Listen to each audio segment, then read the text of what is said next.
ये आकाशवाणी दिल्ली है।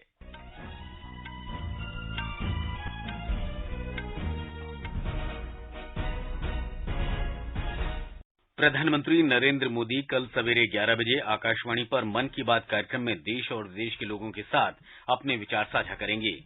उपराष्ट्रपति जगदीप धनखड़ ने नागरिकों से जल संरक्षण को अपने दैनिक जीवन का अभिन्न अंग बनाने की अपील की।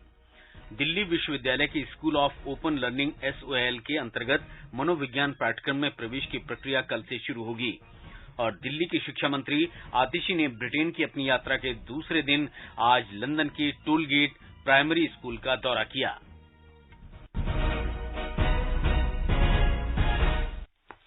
प्रादेशिक समाचार के साथ मैं मुकेश कुमार। प्रधानमंत्री नरेंद्र मोदी कल दिन सवेरे 11 बजे आकाशवाणी पर मन की बात कार्यक्रम में देश और विदेश के लोगों के साथ विचार साझा करेंगे। मासिक रेडियो कार्यक्रम की ये 102वीं कड़ी होगी।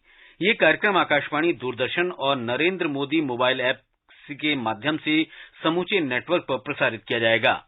आकाशवाणी, दूरदर्शन समाचार तथा सूचना और प्रसारण मंत्रालय के YouTube चैनलों पर भी इस कार्यक्रम का सीधा प्रसारण किया जाएगा। मन की बात कार्यक्रम का हिंदी प्रसारण के तुरंत बाद प्रादेशिक भाषाओं में भी प्रसारित किया जाएगा। माननीय प्रधानमंत्री अपने मन की बात इस बार साझा करेंगे 18 जून सुबह 11 बजे। तो याद रखें, रविवार 18 जून सुबह 11 बजे मन की बात। यही तो मन की बात है, जन जन से नाता होना।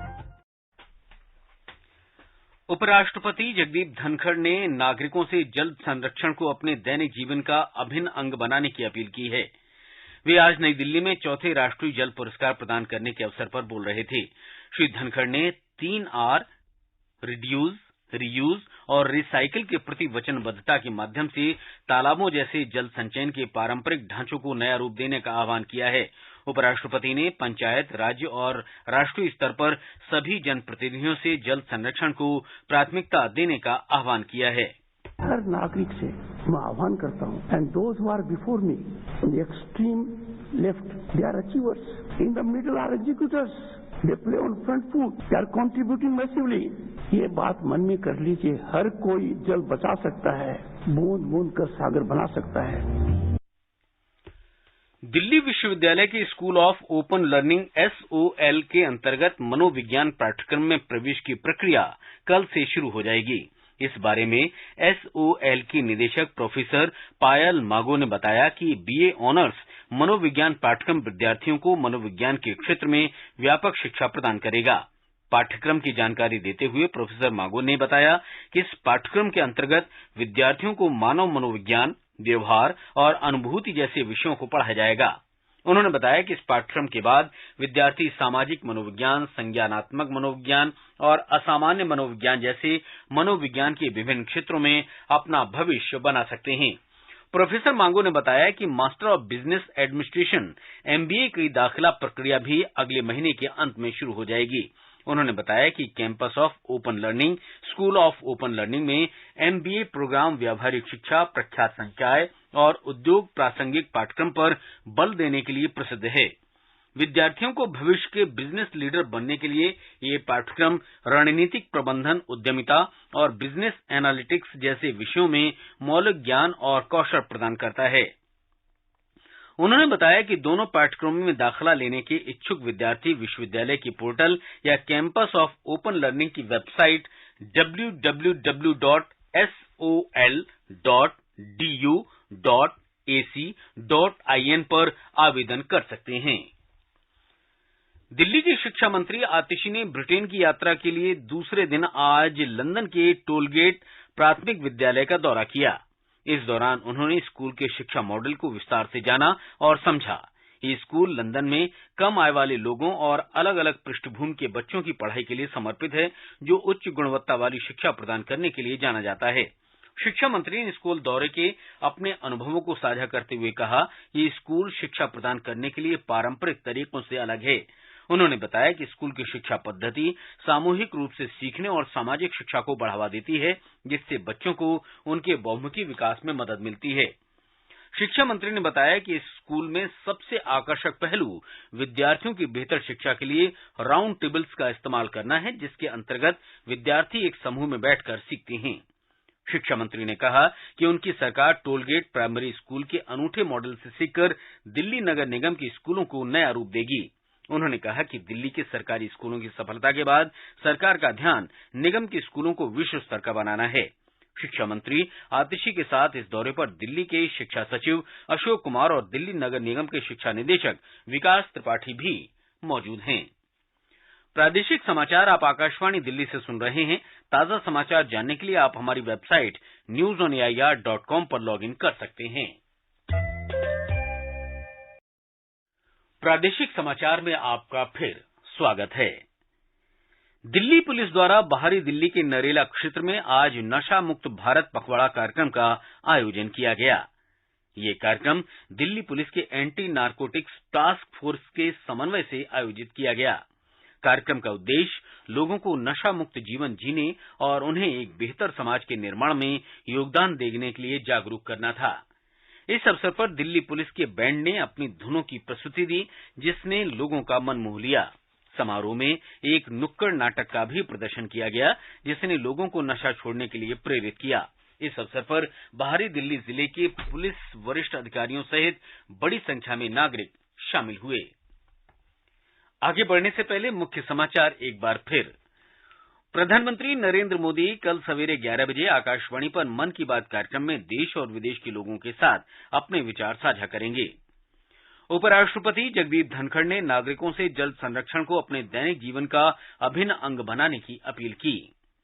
दिल्ली विश्वविद्यालय की school of open learning SOL के अंतर्गत मनोविज्ञान पाठ्यक्रम में प्रवेश की प्रक्रिया कल से शुरू हो जाएगी।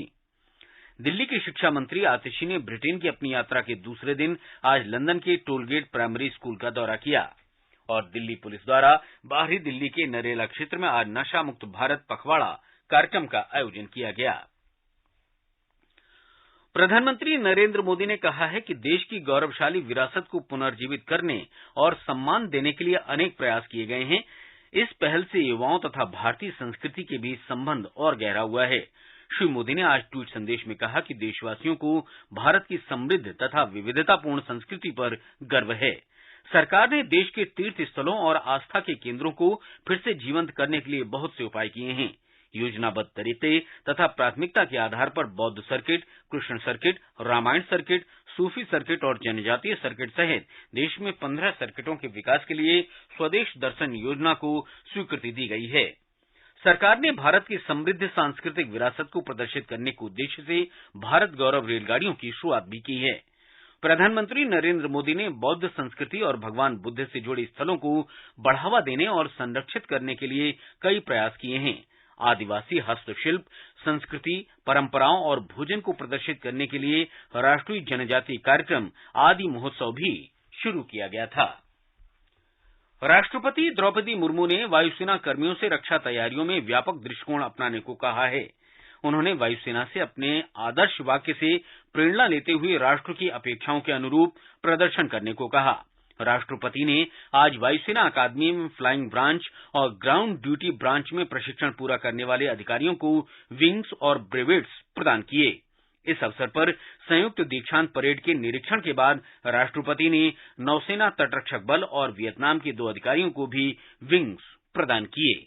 राष्ट्रपति ने इस मौके पर नए कमीशन अधिकारियों को संबोधित करते हुए उनसे देश की रक्षा करने की वायुसेना की विरासत को आगे बढ़ाने को कहा। राष्ट्रपति ने हाल ही में तुर्की और सीरिया में आपदाओं और आपात चिकित्सा स्थिति के समय चलाए गए अभियानों के लिए वायुसेना की सराहना की और कहा कि यह अभियान उसकी बढ़ती हुई क्षमता का प्रमाण है। उन्होंने राफेल लड़ाकू विमान और अन्य आधुनिक हेलीकॉप्टरों को उसके बेड़े में शामिल कर वायुसेना को आधुनिक तथा मजबूत बनाने के प्रयासों की भी सराहना की। इससे पहले अकादमी के कमांडेंट एयर मार्शल चंद्रशेखर ने नए कमीशन अधिकारियों को शपथ दिलाई। तेलंगाना के राज्यपाल डॉक्टर तमिलसाई सौंदरराजन और वायुसेना प्रमुख air chief marshal VR Chaudhari भी इस मौके पर उपस्थित थे। वायुसेना के पिलारस PC-7, MK-2, Chetak, Dornier, hoc और किरण विमानों ने भी अपने करतब दिखाए। लवली निगम, आकाशवाणी समाचार। प्रादेशिक समाचार आप आकाशवाणी दिल्ली से सुन रहे हैं। ताजा समाचार जानने के लिए आप हमारी वेबसाइट newsonair.com पर लॉगिन कर सकते हैं। वियतनाम के रक्षा मंत्री जनरल फेन वेन जियांग 2 दिन के आधिकारिक दौरे पर कल नई दिल्ली आ रहे हैं। वे 19 जून को रक्षा मंत्री राजनाथ सिंह के साथ द्विपक्षीय वार्ता करेंगे। इस बातचीत का उद्देश्य भारत और वियतनाम के बीच रक्षा सहयोग को और आगे बढ़ाना है। वार्ता के दौरान दोनों देश क्षेत्रीय और वैश्विक मुद्दों पर अपने विचार साझा करेंगे। श्री जियांग अपने भारत प्रवास के दौरान आगरा भी जाएंगे। भारत तथा वियतनाम के बीच एक व्यापक रणनीतिक साझेदारी है और द्विपक्षीय रक्षा संबंध इस साझेदारी का एक मजबूत स्तंभ है। दोनों देशों के बीच रक्षा संबंधों में सेनाओं के बीच व्यापक संपर्क, सैन्य आदान प्रदान, उच्च स्तरीय यात्राएं, क्षमता निर्माण, प्रशिक्षण कार्यक्रम, संयुक्त राष्ट्र शांति स्थापना में सहयोग और द्विपक्षीय अभ्यास शामिल हैं। वित्त मंत्री निर्मला सीतारामन ने अधिकारियों से वस्तु और सेवा कर व्यवस्था में फर्जी कंपनियों की समस्या पर नियंत्रण पाने के लिए प्रौद्योगिकी की मदद लेने तथा वस्तु और सेवा कर पंजीकरण प्रक्रिया को मजबूत बनाने के लिए कहा है। उन्होंने फर्जी कंपनियों को इस व्यवस्था से बाहर निकालने के लिए राष्ट्रव्यापी अभियान चलाने को कहा। श्रीमती सीतारामन ने जीएसटी चोरी के लिए फर्जी बिल बनाने वालों के खिलाफ चलाए जा रहे अभियान की कल नई दिल्ली में एक बैठक में समीक्षा की। बैठक में राजस्व सचिव संजय मल्होत्रा और केंद्रीय अप्रत्यक्ष कर बोर्ड के अध्यक्ष विवेक जौहरी ने हिस्सा लिया। बैठक के दौरान वित्त मंत्री को कंपनियों के फर्जी पंजीकरण के खिलाफ उठाए जा रहे कदमों की जानकारी दी गई। उन्हें बताया गया कि 11,000 से अधिक फर्जी पंजीकरणों का पहले ही पता लगाकर इनके खिलाफ कार्रवाई शुरू की जा चुकी है। अत्यधिक जोखिम वाले मामलों में पंजीकरण के समय ओटीपी आधारित सत्यापन और बायोमीट्रिक आधारित आधार सत्यापन पायलट परियोजना जैसे मौजूदा उपायों का भी उन्होंने संज्ञान लिया। भारतीय जनता पार्टी अध्यक्ष जगत प्रकाश नड्डा ने Nehru memorial museum and library का नाम बदलने पर कांग्रेस की टिप्पणी की आलोचना की है। श्री नड्डा ने कांग्रेस पर निशाना साधते हुए कहा कि पार्टी का रवैया राजनीतिक अपच का बड़ा उदाहरण है और कांग्रेस पार्टी एक साधारण सा तथ्य को स्वीकार करने में असमर्थ है कि वो एक वंश से परे हटकर भी देश में नेता हैं। श्री नड्डा ने ट्वीट संदेश में कहा कि प्रधानमंत्री संग्रहालय राजनीति से अलग हटकर किया गया एक प्रयास है और कांग्रेस के पास इसे महसूस करने के लिए दृष्टि की कमी है।